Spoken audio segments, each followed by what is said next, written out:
you know where your children are? Right now on the 10 o'clock news. The death toll rising in the Harlem Legionnaires outbreak and one of the cooling towers that tested positive for the bacteria at a hospital. Plus this. This isn't smart planning and sets a dangerous precedent for institutional expansion citywide. The City Council okays the Lenox Hill Hospital expansion plan, but the neighborhood concerns are far from over. But we begin tonight with breaking news. A scare in Lower Manhattan after 5 envelopes with white powder are found at 26 Federal Plaza, forcing an evacuation.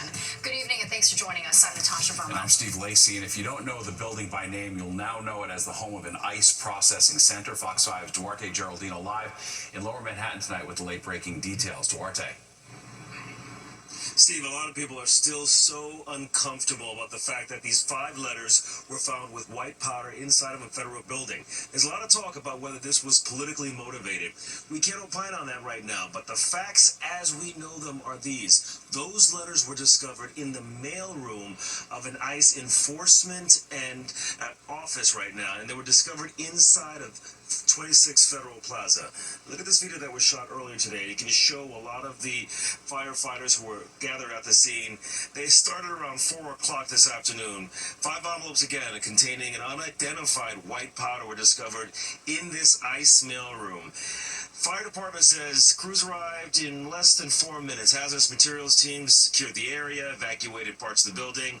They also ordered some people to shelter in place. Investigators are confirming 2 people were exposed and evaluated on scene. And at least 1 person went through decontamination as a precaution. Investigators would not say to whom those letters were addressed specifically. Now, officials say they also still don't know what the substance was in those letters. It's important to note that much of the information is only preliminary at this point. Following initial testing, which is still ongoing, and as was said by the deputy mayor and the fire commissioner, the letters will be sent to the FBI lab in Quantico for additional testing. And the building also housed the FBI's New York field office, Homeland Security Investigations, and the United States Citizenship and Immigration Services. The FBI is leading this investigation. They're working with the fire department, the New York Police Department, and other federal agencies. And once again, no one was hurt in this incident. And investigators say there's no present danger, but they still don't know what was in those envelopes. What is the nature of that white powder that caused the partial evacuation of a federal building in Lower Manhattan? Duarte Geraldino, Fox 5 News. Steve? Very well. All right. Thanks, Duarte. And the investigation just getting started into who sent those powder-filled envelopes. Get the latest by downloading the free Fox local app where you can stream our newscast anytime. Police say a 16-year-old girl was shot in the head on the Lower East Side. It happened around 3:30 this afternoon at a building on Stanton Street. Police say the teen was taken to the hospital in stable condition. So far, there have been no arrests. At noon tonight, police are looking for the attacker who stabbed a man to death in Queens. It happened around 6 o'clock tonight near 35th Avenue and 93rd Street in Jackson Heights. The 19-year-old victim was taken to Elmhurst Hospital where he was pronounced dead. Police don't have a description of the suspect at this time, and the victim's name will be released once the family is notified. The Harlem Legionnaires outbreak has now claimed a 4th life. There are now 99 confirmed cases, and the city has released a list of the cooling towers that have tested positive for the Legionella bacteria. So take a look at this map. The 12 cooling towers are located in 10 buildings, and among them, the city-owned Harlem Hospital. Fox 5's Richard G. Coes is in Harlem tonight with more. Less than a week after city health officials assured Harlem residents that the deadly Legionnaires outbreak spread across 5 zip codes was under control, there's been another death linked to the disease with more than 90 confirmed cases and more than a dozen of them still in the hospital. They should go up there and clean it out. We learned of the 4th death just hours after the city's health commissioner identified 12 cooling towers in 10 different Harlem buildings that have tested positive for the disease. 4 of those buildings, which includes Harlem Hospital, are city-owned. Our investigators made sure that those cooling towers that tested positive with the culture were immediately treated and had antibacterial treatments to make sure that they were completely cleared. City officials spent more than an hour Thursday night at a Legionnaires town town hall, stressing to the public that they must stay aware because Legionnaires is airborne and it could reach those outside of the zip codes in central Harlem, including 10027, 10030, 10035, 37, and 39. Candy Vasquez runs a nonprofit in more than one of those zip codes, but left with unanswered questions. I asked about how do you know you're cured once you are diagnosed with the Legionnaire and you did receive some of your medical attention, then what happens afterwards? Force straight from the force. The mayor, however, says don't panic, slugging down a glass of water and taking a deep breath inside Harlem Hospital on Lenox Avenue to prove that it's safe.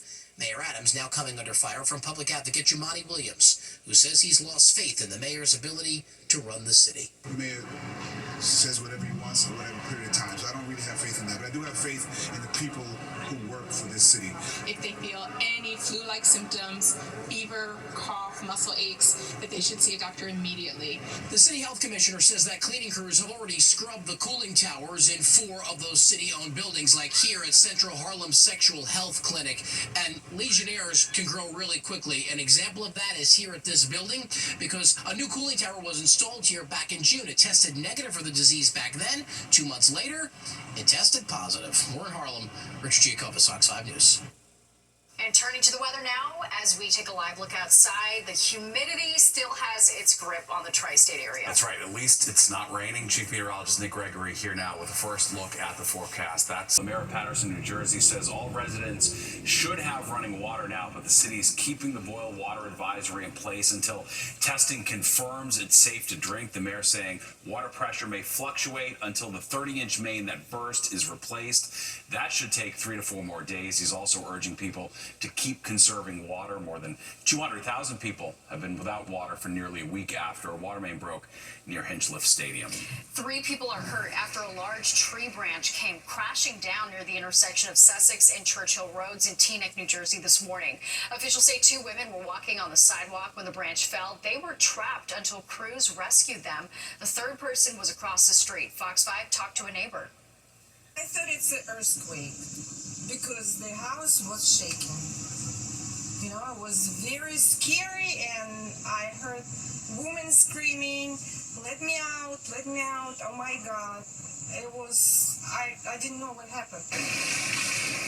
Police are working with the homeowner to remove the rest of that tree. Mayor Adams unveiling a new plan to address drug addiction in the city. He's proposing a state bill that would expand the use of involuntary commitment by allowing medical professionals with a court order to mandate transport and treatment for people who appear to be struggling with substance abuse. Adams said it would be used when other interventions were unsuccessful.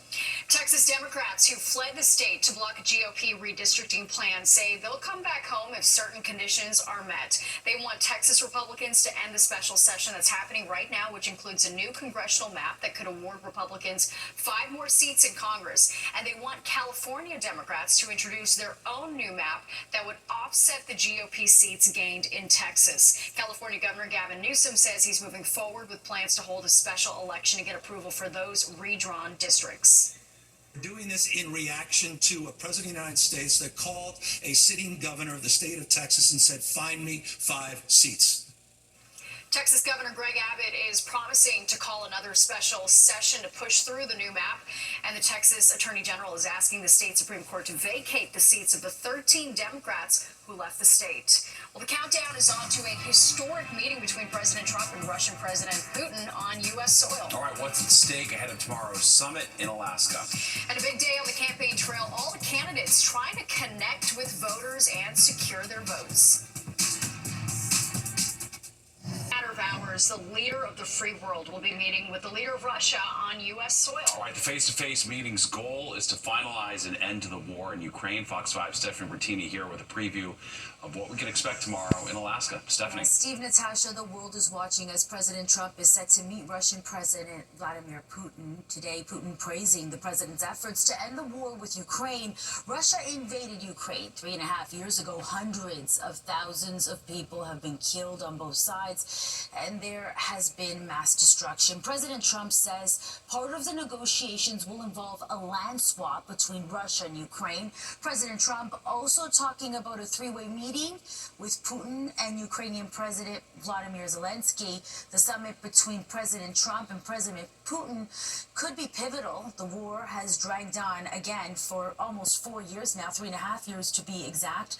President Vladimir Zelensky said Ukrainians will not give their land to the occupier. I think it's going to be a good meeting, but the more important meeting will be the second meeting that we're having. We're going to have a meeting with President Putin, President Zelensky, myself, and maybe we'll bring some of the European leaders along, maybe not. I don't know that it's going to be very important. We're going to see what happens. And I think President Putin will make peace. I think President Zelensky will make peace. We'll see if they can get along. President Trump has said Russia will face consequences if it ends without ceasefire. So we'll see what happens tomorrow. Back to you, Tim. All right, Stephanie, thanks so much. Now to the latest in the race for New York City mayor. Zohran Mamdani, Andrew Cuomo, Mayor Adams, and Curtis Sliwa all hitting the campaign trail today. Let's start with Democratic candidate Zohran Mamdani, who continued his 5-borough tour in the Bronx today. There he focused on the challenges facing small businesses and says the Trump administration's policies and cuts to SNAP benefits are hurting local bodegas in the city. And former Governor Andrew Cuomo, who is running as an independent, was in Manhattan outlining his plans to improve the city's economy and job market. He's proposing a $1.5 billion capital fund over 5 years focused on attracting businesses to all 5 boroughs. He also says he wants to cut the red tape that's hurting small businesses, launch programs that promote entrepreneurship, and bring more international companies to the city. And Mayor Adams unveiling his new campaign office in Queens. It's located at the Guy Brewer Democratic Club in St. Albans and will serve as his campaign headquarters in the borough.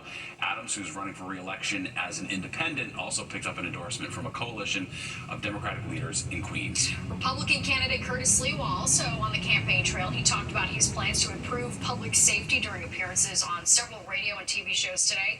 Tonight he attended a fundraiser in Staten Island for council member Frank Morano. And with so much happening on the campaign trail today, we're bringing in a guy who knows New York City politics inside and out to break it all down for you. All right, joining us live, political expert O'Brien Murray. O'Brien, thanks so much for joining us. Good evening. Thanks for having me, guys. All right. How are you? Yeah, let's start with Zohran Mamdani. He's on what he's calling his 5-borough anti-Trump tour in the Bronx today. What do you think of the strategy? Obviously, it's a city where most of the people are Democrats, and the other candidates are sort of being more cautious about how they deal with the president. Well, I think it's very obvious now. He has decided that his path to victory is orange man bad, I'm not him. And he's going to try to tie anybody he can. And it's a 3-man race, really, at this point. Mm-hmm. It is really Mamdani, Sliwa, and Cuomo. And what you've seen now is the negativity of the campaign starting to come forward. Cuomo went negative on Mamdani. Mamdani went negative on Cuomo. They're going to continue that fight, and it's going to be tremendous between now and November. Mayor Adams is still running. He's hot off his endorsement from former Governor David Paterson. Do you think that's really going to help his poll numbers? He's dead last. I don't think it's going to help. Governor Paterson is terrific, but he was not elected governor. He took over after Spitzer left. He's great in Harlem and northern Manhattan. But our favorite New Yorker, one of our favorite New Yorkers, Cindy Adams, would say, only in New York, kids, do you get the ex-husband of some, I'm sorry, let me clarify that. You have Patterson endorsing the opponent of his wife's ex-husband. I mean, I blew that a little bit, but you get the idea. Only in New York do you have that kind of intimacy where everyone knows everybody, and Governor Paterson can't move those numbers at this point. Yeah. Yeah, it's a club and you're not invited, I guess, as they say. That's right. Well, former Governor Andrew Cuomo trying to win votes today by outlining his plan to bring more businesses into the city. You know, what's your take on that? Is that going to resonate with voters and be enough to overcome the lead we see Mamdani have right now? Mamdani, there was one poll that had him at 50%. He really hasn't gone above. There's some polls out that came out today. I saw one earlier that was all public stuff we're talking about. But Mamdani in his low 40s, there can be a unification against him.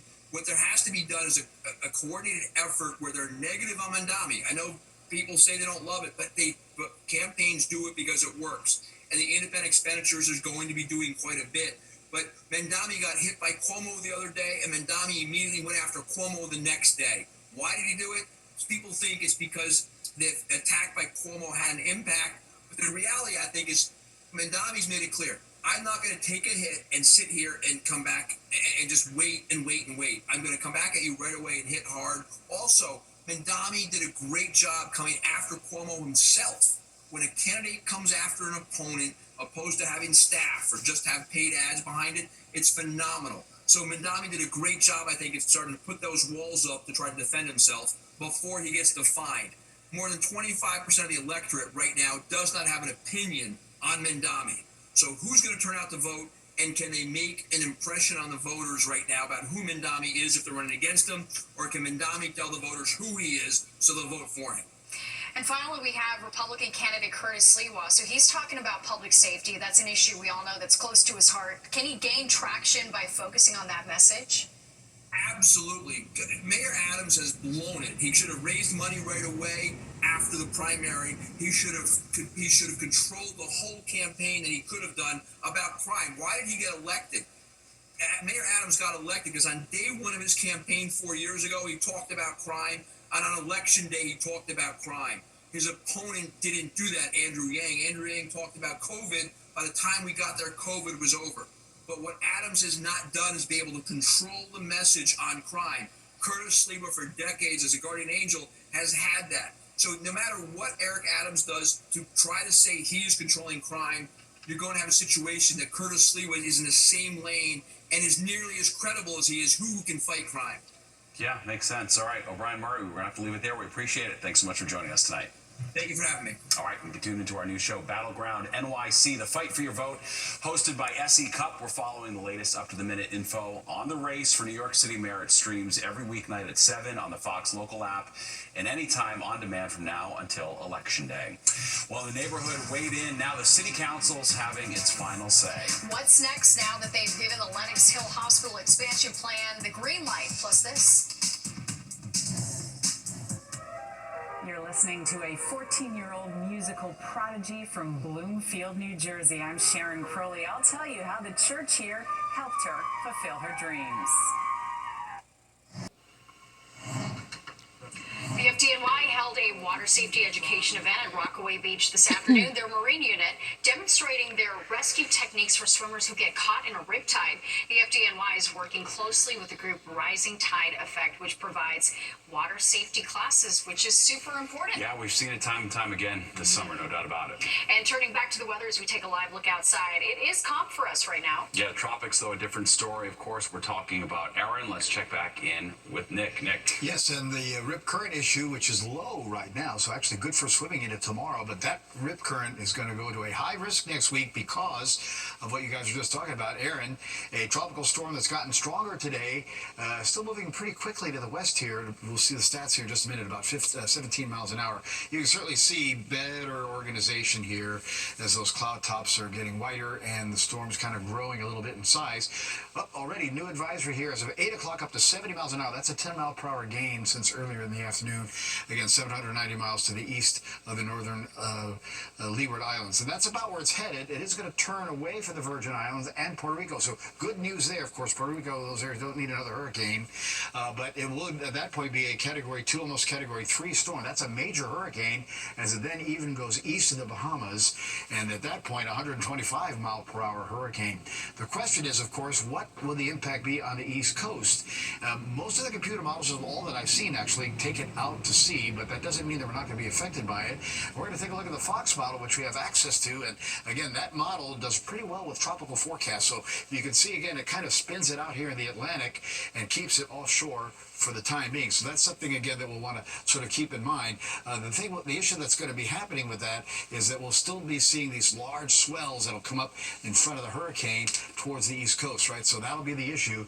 The guidance then suggests that the storm's going to pretty much head out to sea at that point. So we'll have those large swells at some point by the middle of the next week with a major Category 3 hurricane off the East Coast. But it looks like, for now, the East Coast is going to be spared. Steve and Natasha? Good. All right, thanks, Nick. Well, a Brooklyn high school student still in ICE custody tonight. As calls to release him are growing louder. And City Council giving final approval to expand Lenox Hill Hospital.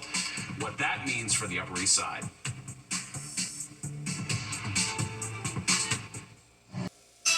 watching the 10 o'clock news.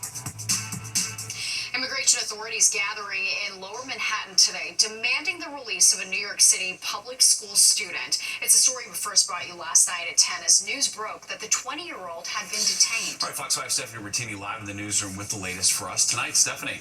Yeah, his name is Mamadou Mukhtar Diallo. The 20-year-old is originally from Guinea. We're told he's being held out of state at a detention facility in Pennsylvania. Community leaders and advocates are outraged and demanding he's released and brought back here to New York City. The 20-year-old Brooklyn student enrolled in a New York City public school was detained by ICE following a routine immigration court appearance at Federal Plaza in Manhattan, we're told. The asylum seeker came to New York City and enrolled at Brooklyn Frontiers High School. He was applying for a special immigrant juvenile status. Elected officials and immigration advocates holding a rally on the steps of the Tweed Courthouse in Lower Manhattan this morning. Some New York City leaders say what's happened is outrageous and that this young man was doing everything right. Advocates say they're fighting for his return and that they won't stop. As a mother, a forever educator, and an immigrant, I am heartbroken, but I know more than ever I will fight alongside the great New Yorkers here to bring Mamadou home. And we reached out to the Department of Homeland Security. In a statement, we were told Diallo was released into our country by the Biden administration. ICE arrested him on August 4th, 2025. He will remain in ICE custody pending removal proceedings. DHS says Mamadou Mukhtar Diallo crossed the southern border illegally in January 2024, along with 51 others. Natasha. All right, Steph, thank you so much. Well, Mayor Adams led a rally in support of the Midtown South rezoning plan this afternoon. Hours later, the City Council passed the measure that paves the way for over 9,500 new homes to be built. 3,000 of those will be affordable housing units. Now, construction will take place between West 23rd and 40th Streets, stretching from 5th to 8th Avenues. Some business owners are concerned that the housing could force them out of the area. Now to the latest chapter in the ongoing battle to expand Lenox Hill Hospital on the Upper East Side. All right, the project now has the final okay from City Council, but does that mean it's a done deal? Fox 5's Kendall Green takes a look at what happens next. After a years-long push, the Upper East Side will be home to a new high-rise hospital. It's going to be great for businesses around. It's going to be great for jobs. New York City Council unanimously gave Northwell Health the green light to expand Lenox Hill Hospital to a multi-billion-dollar medical tower that hovers stories above its neighbors. Thursday's vote was the last hurdle to clear for plans to build the 30-story hospital unveiled back in 2019. The tower on Lexington Avenue between 76th and 77th Street will hold 475 private rooms, 35 operating rooms, along with an expanded emergency department. But the hospital's expansion didn't come without pushback. This 81-year-old who lived on the Upper East Side all her life says she believes Northwell Health's plans were more about profit. They're talking about money, not health care. After initial criticism from residents, the hospital scrapped its plans to build a 436-foot tower with a residential building housing 200 apartments. And they came back with the current plan suggested by officials, the proposed 370-foot tall building. Completely out of scale for the neighborhood. The expansion, hospital administrators say, ensures it can keep up with the changes in standards of medical care. Michael Dowling, the president and CEO of Northwell Health, shared in a statement, quote, "This project isn't about new buildings. It's about creating a world-class hospital that reflects the excellence, compassion, and innovation that New Yorkers deserve." Now, the expansion of Lenox Hill Hospital guarantees almost a decade worth of construction here in the area. We want to talk to a couple of businesses about how that affects them. I was just very excited because we're getting this luxury healthcare facility right here, bringing us great health care. As the owner of Butterfield Market, just up the block from the hospital, those years of construction could cast a shadow over their business. But at the end, the outcome is going to be worth anything we have to go through to get there. Kendall Green, Fox 5 News. YouTube testing a new way to check if users are minors with help from artificial intelligence. The AI tool will estimate users' age based on what they watch rather than the birth date they provide. Now, if AI determines someone's under 18, they'll be notified and security protections will be turned on automatically. Google, which owns YouTube, says the policy is in line with online safety laws designed to protect children.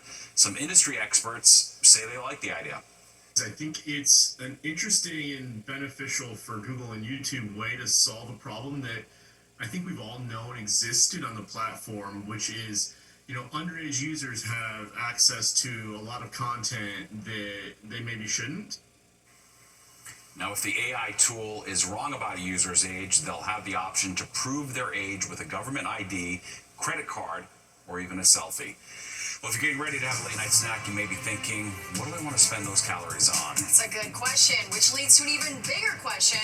Are you happy with your regular diet? Researchers asked Americans about it, and we're going to break down what they have to say. All right, from basement dreams to booming brewery and beer brand, we're going to take you out east for the latest edition of Made on Long Island. It's one of the best-known breweries in our area that's been packing them in and serving up pints for more than a decade. Fox 5 Jody Goldberg takes us out east to Montauk Brewing Company, where everything is made on Long Island. On the easternmost edge of Long Island, past the beaches and boats, there's a place where passion is poured by the pint. At Montauk Brewing Company, what began with a basement dream is now a booming beer brand.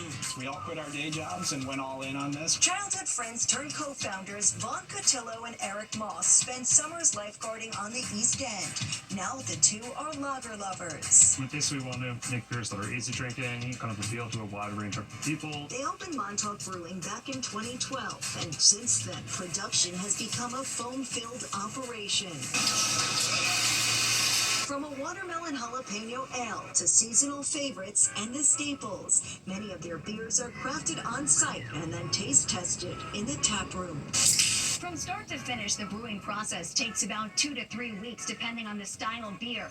All of it is served here at the tap room, with the more popular ones being scaled up for distribution. These small batch beers allows us to really test what customers want from us, what they like, what they don't like. We can tweak them here and put them on tap right here. From malting to mashing, fermenting to filling, every sip is steeped in process and pride. Everything starts in this room right here. We mill our grain. Then it goes through an auger to the mash tun where the starches are converted to sugars. That's where we do all the brewing, and then we transfer it to one of these 6 fermenters where it will sit for a couple weeks, ferment, and then we package. Cases are filled inside the brew house. The canning line moves fast, rinsing cans, removing oxygen, pouring the perfect amount of beer, dropping lids, and then sealing them with steam. With more than a dozen employees and plans to hire more, the company's growth is brewing way beyond Long Island. We could have never imagined where we are today. Their beers are sold across the Northeast at stores and stadiums, including Citi Field.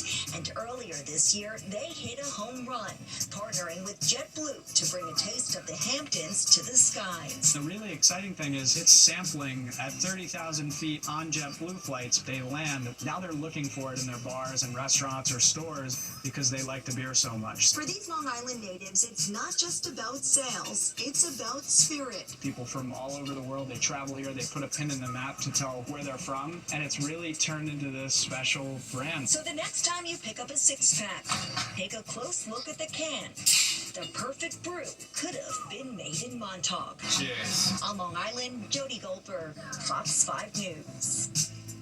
Looks good. Yeah, you see it everywhere. You do. All right, well, it is prime listing season when it comes to selling your home. And one part of our area already known for pricey real estate is getting even more expensive. And how do you get to Carnegie Hall? Practice, of course. One New Jersey teen well on her way thanks to her church. It's the latest edition of Finding Faith. Next. Welcome back. A teen prodigy is on her way to one of the most prestigious music schools in the world. That's right, and her faith family is playing a huge part in helping to get her to Juilliard. Fox 5's Sharon Crowley introduces us to her in this edition of Finding Faith.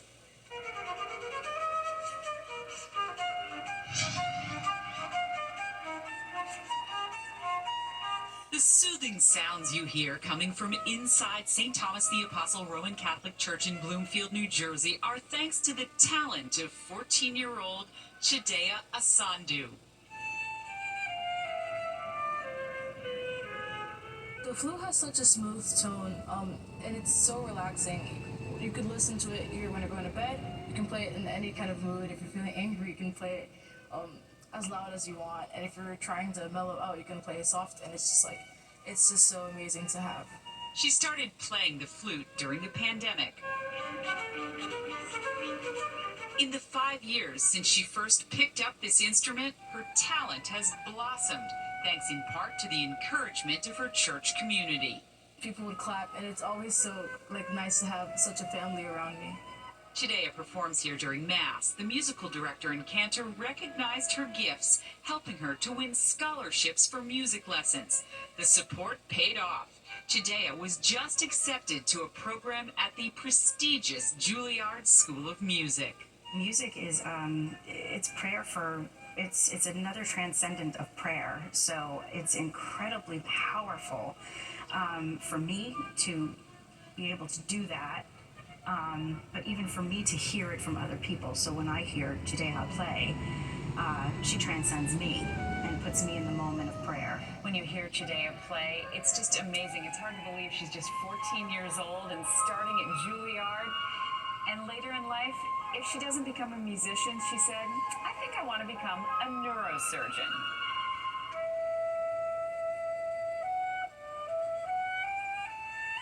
How proud are you of your daughter? Very thrilled, very proud, super excited. Shinwei is Chidea's proud mother. She's always loved learning. I mean, she was skipped from kindergarten to 2nd grade, so she's always wanting to do more at a faster pace. Chidea says her faith plays a pivotal role in her music. It's been so instrumental, and I don't know where I'd be without music and without God.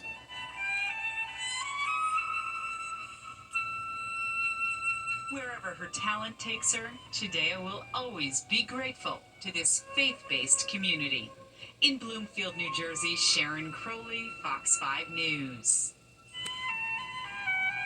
She's so dedicated. Yeah, amazing. So What a talented. talent. Yep. And turning back to the weather as Yeah, amazing. So What a talented. talent. Yep. And turning back to the weather as we take a live look outside. All right, let's check back in with Chief Meteorologist Nick Gregory. A humid night tonight. Yes, it is. Yes. I gotta get my clicker going here. He's working on final details right now. Yes. It's hot out too, 82 for... It's so humid outside. 10:45. Nick, the sad reality is we don't have that many more weeks of 82 at 10:47 p.m. anymore, do we? Well, you'd be surprised. Yeah. Summer can linger quite long, and we'll see how that happens as we move forward. Certainly, we'll be warm and humid the next couple of days, and Sunday's going to be the hot spot, and then we'll start to see a little cool down for next week.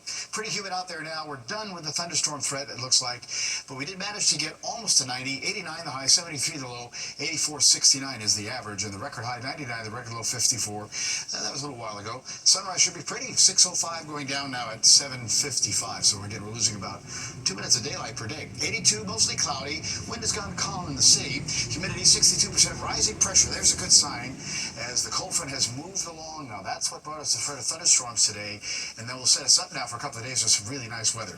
Pretty warm still though, look at Newark, 84, and we're in the high 70s, Allentown, Sussex to Poughkeepsie to White Plains, still even 83 at Bridgeport, a little cooler in the Hamptons, and mid-70s down the Jersey Shore. But the dew point temperatures, this is where we get the humidity from, right? So it's upper 60s to the lower 70s. That's pretty uncomfortable. It's going to stay that way, like I said, for the next couple of days. Wind is coming around now, more so to the north and east. We expected that, and more of an easterly wind as we head on into tomorrow. Look at the highs, though. We did have a couple of 90 spots, 90 White Plains, Poughkeepsie to Hartford, low 90s Sussex to Newark, then upper 80s just about everywhere else. That was pretty much the story moving through the northeast there. Concord, New Hampshire at 93. Then it got a little cooler as you went westward, even only 81 at State College, Rochester there 82 to Cleveland, Washington, D.C. though 94 today, the 90s picking up down into the Carolinas, back towards Nashville, Chicago coming in at 84 for the high there. All right, so a couple of showers, thunder showers, we're trying to get going, and again, the lightest runs, a couple here, there, so again, they're fading out really, so again, pretty much the threat is just about over. You might run into a little quick shower before those disappear, and then the sky's going to go clear for tonight, excuse me, as a cold front again is moving on through. That cold front actually now pretty much has cleared the area, so it's moved off to the south and east, and that big ridge of high pressure coming down from eastern Canada is going to give us a couple of days of some really nice weather in the upcoming forecast here, just still on the humid side. outside, though. We're not going to really get a break from the humidity until next week. Overnight lows will head down to the mid-70s in the city. We'll be in the lower 70s from the island down to the Jersey Shore, and then the upper 60s, North Jersey, Hudson Valley, out the door in the morning. And a beautiful day. We'll have sunshine coming up for tomorrow. Mid to upper 80s most spots. A little cooler at the coast. Probably not getting above 80 there out on the east end of Long Island and down along the Jersey Shore. Now, easterly wind. You know what that can do sometimes, bring in some clouds and fog. Certainly some low clouds are possible as we get into Saturday morning, and then sunshine will return. We'll get back into the middle 80s. Should be a pretty decent day. Maybe up north in the Hudson Valley, we'll have a couple of showers or thunder showers. Most of the area stays dry. All right, boaters, winds east about 10 knots, 2 to 3 foot waves on the ocean, 1 or less on the sound. Good day to be out on the boat, and good day to be in the water. It's a low risk for rip currents tomorrow. Just be careful. UVI's at an 8. You're going to burn pretty quickly. 75 tonight. Again, that shower thunderstorm threat just about done. We'll clear it out. Stays humid, though, in the 60s. For tomorrow, sunshine is back. 87 will be the high in the afternoon, getting closer to 80 as you get along the coast. All right, our 7-day is coming up here. We'll see temperatures get back to the high middle 80s on Saturday. Humid day still. Maybe a nighttime shower by Sunday. So we see the weekend is fine, 91, and there's our treat. Look at that, about 80 each day, Monday, Tuesday, Wednesday, Thursday. We'll get back into the 60s at night, so some pretty comfortable weather at that point. Stephen, Yeah, that is comfy. Nice. All right, Nick, thank you. Well, New York, as you know, is a food town, that's for sure. And we're always highlighting the hottest culinary trends, but how happy are Americans when it comes to our daily diet? We love a study. I'm going to break one down next. Well, you've heard the saying, you are what you eat, but are we satisfied with what we're having for breakfast, lunch, and dinner? All right, Fox's Krista Mayo shows us what researchers found when they took a closer look. How happy are you with your diet? That's the main question researchers at Purdue University set out to answer in their latest Consumer Food Insights report. Of the more than 1,200 adults nationwide who took part in the survey, 83% said they were either very happy or rather happy with their diets. Those numbers have held pretty steady over the last almost 3 years now that we've been collecting the data. But according to analysts, just because their data shows many people are satisfied with what they're eating, it doesn't mean the food and drinks entering people's bodies is good for them. 46% of American adults are eating an unhealthy diet. Still, teams found 46% of participants said they'd like to improve their diets, but their numbers hint otherwise. Most of those, 70%, aren't doing anything about it. And so the question is why?